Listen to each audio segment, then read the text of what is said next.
are you gonna be for Halloween? This is a butter knife with peanut butter on it. I was gonna use it as a prop, but it's disgusting.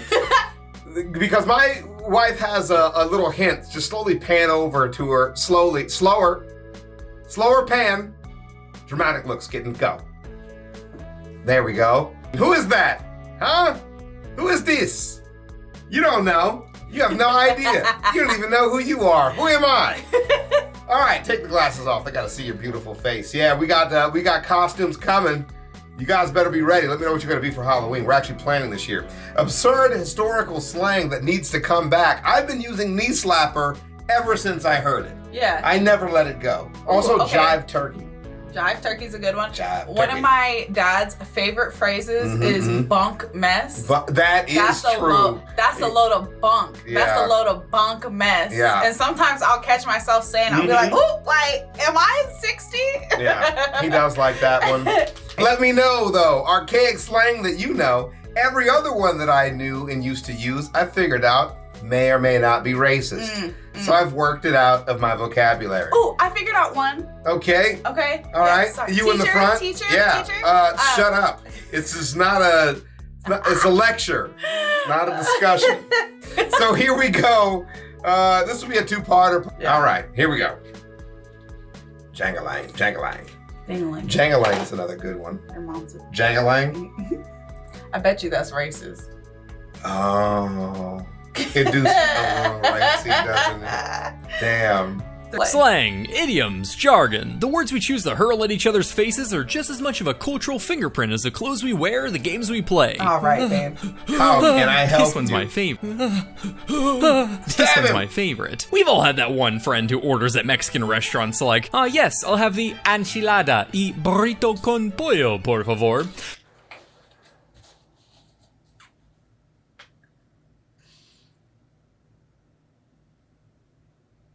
See?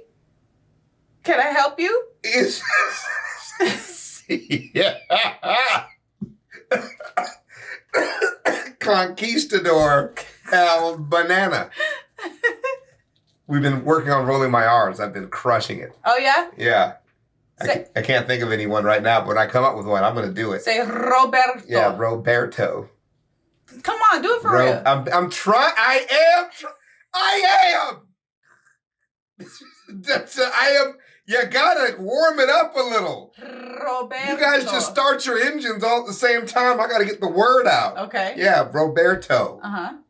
Roberto. Okay, that's really close. You did really good with the rolling part this time. I'm proud of you. Earlier today, he was going Roberto. See, if I think about it, that's what my tongue does naturally. You gotta just go. And I can't do words. I can do that. All right. So you call them a Yeah, this is... Okay. You call them a what? You call them a who? So you call them a Kirby sucking club penguin iPad kid. Or something along those lines. What if you're growing tired of the same old curses, slurs, and TikTok brain rot and crave a more refined lexicon to voraciously vivify vexatiously vulgar tongues? Well, worry not, my chitty-faced chuckaboos, for in today's Circumendibus, I'm gonna fill that knowledge box with enough slang, slurs, and silly syllables to spifflicate and higgledy-piggledy-clapperclaw some bottle-headed addlepates. Okay. I do like addlepate, but also maybe don't fill our heads with slurs. Now, if you're anything like me, you're a big fan of exploiting the words you use on public platforms to manipulate the masses. But as much as I love to gaslight, no one excels in weaponizing the silver tongue more than politicians. Do you ever find yourself listening to an elected official and get confused by the words they use? No. I wonder what he means by that. Well, luckily for you, understanding the bias and reliability in the words used by important people has never been easier than with Ground News. Ground News is a website and app designed to give you an easier way to read the news. That was so good. You You gotta Wow. respect it. And while that should mean we've achieved incredible levels of information availability, education, and human connection, what it really means is that there's just that many more people you need to shit-talk in in-game lobbies. Perfect. With the comfort of anonymity granted to us by our favorite little TikTok bricks, comment sections and threads across the internet have evolved into a constant battle of wits. And while many think they could just steal quotes from obscure indie films like The Princess Bride or V for Vendetta and call it a day, a true master of the silver tongue must engage in more rigorous and refined study to fully weaponize a keen intellect. I'm talking, of course, about Fight Club, but in all seriousness, Nice. to really level up your yapping abilities, we're going to whip out the history books to study the wise words of our ancestors. The non-racist ones, at least. And to help stencil your name onto the list of eccentric conversationalists and or an FBI watch list, I've taken it upon myself to analyze the mountain of obsolete slang and idioms to condense it down to some that I think truly shine. All right. So, naturally, 95% of it comes from poor 18th century British people. Hell yeah. And speaking of, what better way to learn the words of yesteryear than a little bit of Shakespeare. immersion therapy? Let's say you're walking down the streets of downtown Atlanta after a long night of drinking when you hear rustling coming. Wow, it's like he really just went into your brain and pulled out everything you do. This is just your life. This is your life to a T. I don't live in Atlanta. But you were drunkenly wandering. We were not wandering. We knew exactly where If we you were got going. a gaggle of women drunk on the street, walking from one point to another, that's wandering.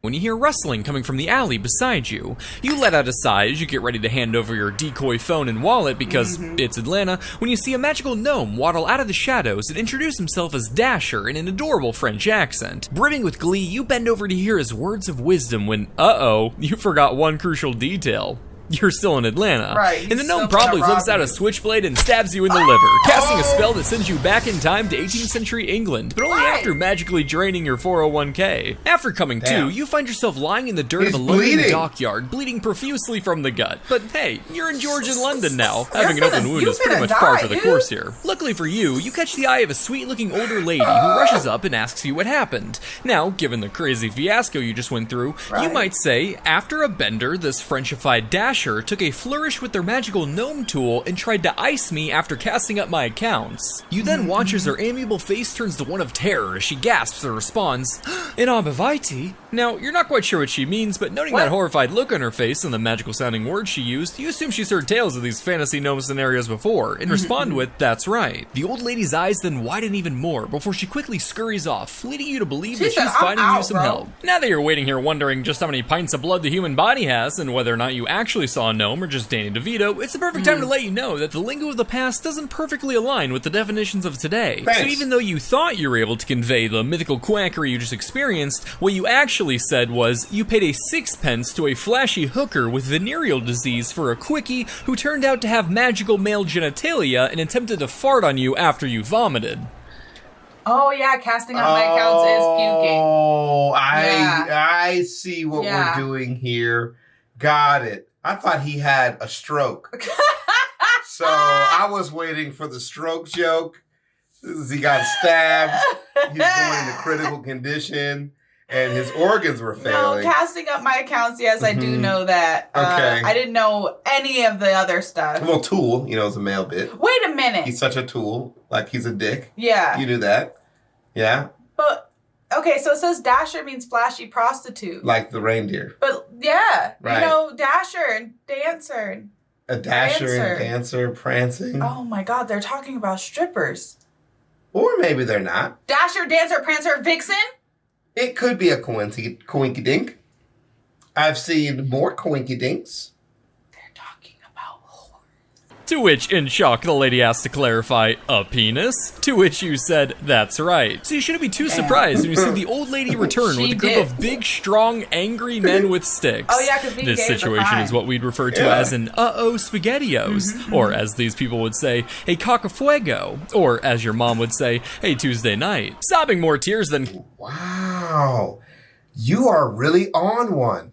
You are, you are wildin'. Oh my god. Damn. Kanye's PR manager, you skedaddle skedoodle before you're made a fool when you lock eyes onto a tavern and figure, hey, if you're gonna be wounded, might as well self-medicate. But before you could partake in the most classic of British pastimes, you bump into a large mustachioed man. Top of the morning, son. Now, I see what you're off to, but before you go looking for heartsease, getting a hickey, how about you reach for me bag o' mystery? Don't do it. What's Do in it. there? Don't do it. Oh, I think you know, son. Put your hand in the Come bag. now, grab me sausage before you get clammed. Whoa, calm down there, Eddie. This adorable little Eggman doppelganger isn't soliciting a handy on the threat of death. Clammed is actually slang for starved in these parts. He just doesn't want you to go hungry. But heart's ease and getting a hickey? Merely gin and getting tipsy, Eddie. And you better get used to the alcohol slang. As being a Brit in the 1700s, free time activities were pretty much limited to either go drink or go die. With True Game, we're shooting for a combination of the two. Right. So what this gentleman really said was, before you go get tipsy off some gin, how about you buy a sausage?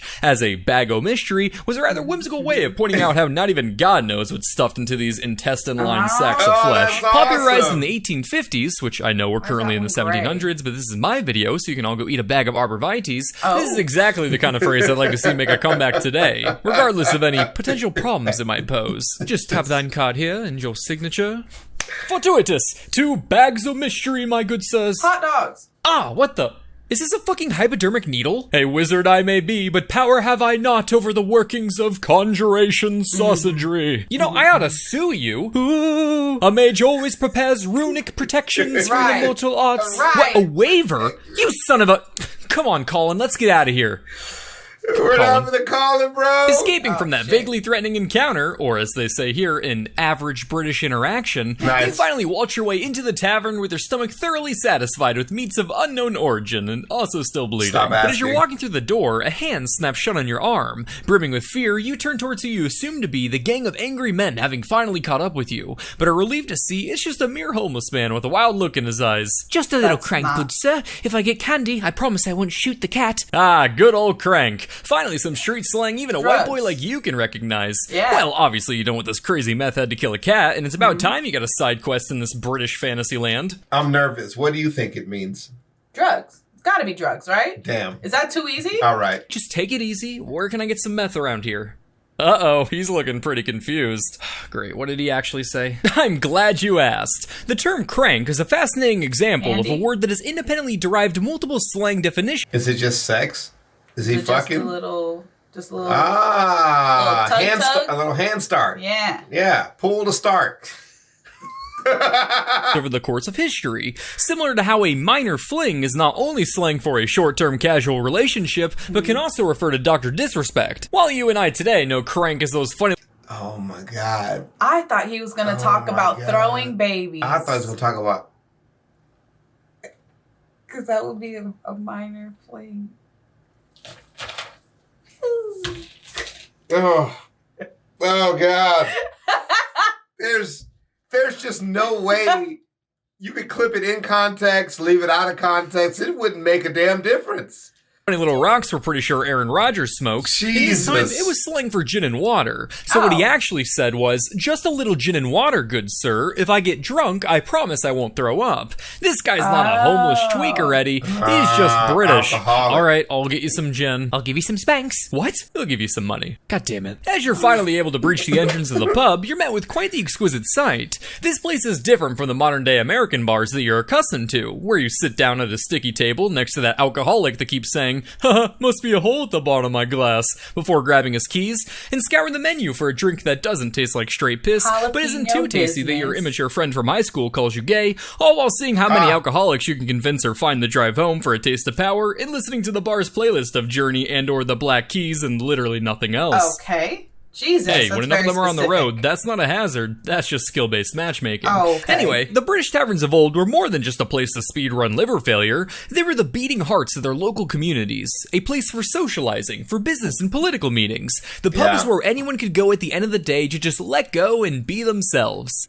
Now, we did learn about this in our reactions to History of beer. And it just seems like he was almost talking like that guy. Yeah. Like he almost fooled me into thinking I'm in an actual history video just now. Yeah. Like I was trusting him. I'm This safe. close. And then he was talking about liver failure, just like immediately. And throwing babies. Right. Well, that was more you than him, but I could see where you're going with He that. said minor fling. He surely did say those words.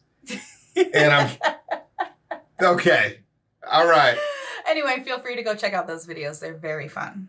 So long as that wasn't gay or black. The room before you I missed the lead up to that. day to just let go and be themselves. So long as that wasn't gay or black. Right, The room before you is dimly lit. The floorboards creak as patrons walk beneath the low ceiling, dodging wooden beams, while the warmth from the open hearth enchants the atmosphere with a cozy ambiance. It's within these very walls that centuries of culture have been molded, shaping the fabric of the society around you, including the very slang you're learning about today. You make your way to the bartender as a smile grows on your face, because even with all the trauma you've been through, the spell of the British pub is already starting to work its magic on you. Despite all the stress, all the hostilities, and no mixed stab wounds, you're beginning to believe that, against all odds, things just might turn out alright. Strip me naked, and the magic is gone. What are you talking about? Come on, give us a diddle. What is happening?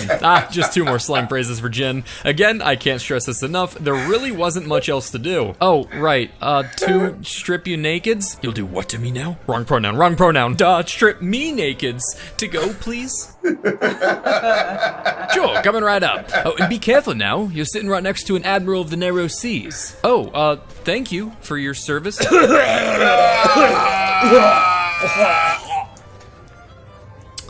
That was slang, wasn't it? For a drunk who vomits into someone's lap, yes.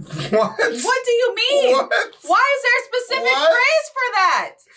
There's puking, and there's puking in your lap. What do you mean? I like how they're like many words strung together. Like you couldn't get all of that out before somebody puked in your lap. Yeah. Don't worry, lad. Voice Admiral of the Narrow Seas here to help clean you right up. Leave. Get out of here. You made that up. You made this up. What's so funny? It's just, I'm happy you're learning. I just feel like I'm being tortured. Oh, yes. But anyway, a vice admiral of the narrow seas was slang for a drunken man that pees under the table into his companion's shoes. What do you mean? There's a word for pissing on... How does under the table make it any better? It's liquid. It's going everywhere. It does not form to the shadow of the table. I'm simply glad that none of our friends are admirals of any seas. Even though our one friend did throw up all over our floor one time. Yeah, it was pretty funny. But he made it all the way to the tile, so he didn't throw up on our rug. And that was really appreciated. Yeah. Yeah. Disgusting pig. Admiral of the tile floor. Which apparently was a common enough occurrence to warrant a full phrase. Right. Covered in more blood, piss, and puke than a Megan Fox relationship, so you await patiently as the bartender brings you your drinks. 2 stirrup cups for you, lad. A phrase for a parting drink given to guests who are taking their leave, typically drank on horseback. So now you have some fun new lingo to use to feel like a little cowboy the next time you're pulled over for a DUI. Say, what's your name anyway? Oh, I'm Eddie. Jackie? No, it's Eddie. Oh, Max? Actually, it's Eddie. What the? You gotta be kidding me. Lightning!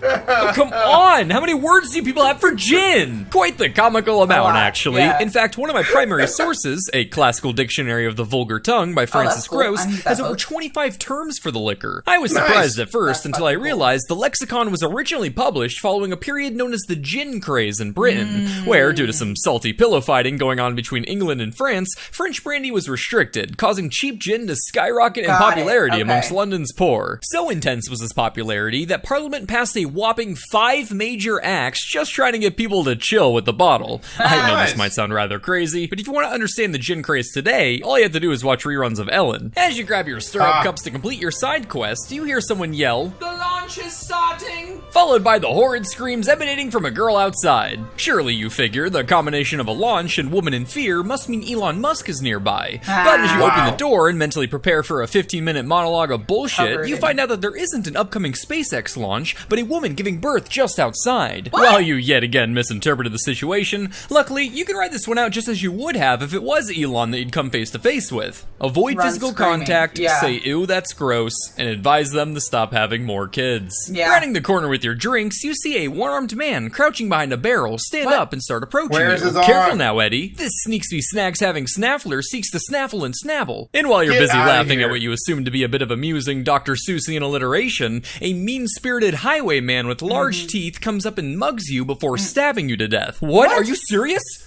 I don't know. Maybe. What do you mean, maybe? Well, it could also mean this is a sneaky horse thief looking to rifle through your things so he can steal a wig for his pet snail. Why would that? Slang is complicated, man. I Okay. still don't know if skibbity is a noun or verb. Same. I do think, though, that it is an adjective simply because of its tendency to be used like skibbity toilet, right? Your It's skibbity, the toilet is skibbity. skibbity. Yeah. I think. Yeah. I think I have that right. Yeah. The skibbity is not a man. It's not skibbity man. Right. I'm not a skibbity. I can be skibbity, but I'm not are a skibbity. skibbity. Yeah. Yeah. And you don't do skibbity. Right. I'm not doing the skibbity. What would that be? Exactly. And I've also learned the existence of speaker man. So it's speaker man, obviously the noun. It's man the speaker, Yeah. right? Okay. It's not like skibbity man. Right. Doesn't exist. Okay. Yeah. Even the sluggabeds would be drawn to the commotion. A sluggabed was a drone. Now, obviously, he doesn't mean the flying kind we're familiar with today. He means someone who can't wake up in the morning. But Obviously. ironically, if you think about it, sluggabed is exactly sluggabed. what modern drones do, too. You talking about the That's- launch going on back there? Oh. Good for you, Eddie. Way to use the local lingo. Yeah, the loss is poisoned, all right. What? Just another way of saying someone is big with child or pregnant. You could also say she sprained her ankle to say the same thing. But as you've just experienced yourself, using these phrases today would undoubtedly lead to a lot of confusion. I like the sprained ankle one, actually, quite a bit. I don't know if I do. Okay, look, this is a good stopping point. Okay. My wife just sprained her ankle. No, I didn't. No, I did not. She's clumsy. No, the skibbity, I didn't. She fell right on my Johnson. So that's a good one. That's got a lot of different uses there. I'm so tired. Is that an ebb and flow, or does he mean on your tool. I fell on your tool. lightning? We'll see you guys on Skitten's channel. Join us in 5, 4, 3, 2, 1. I know, you see, somehow the world will... It's an iCarly reference. You wouldn't get it. I It's don't fine. think they I got do. it. I'll see you there.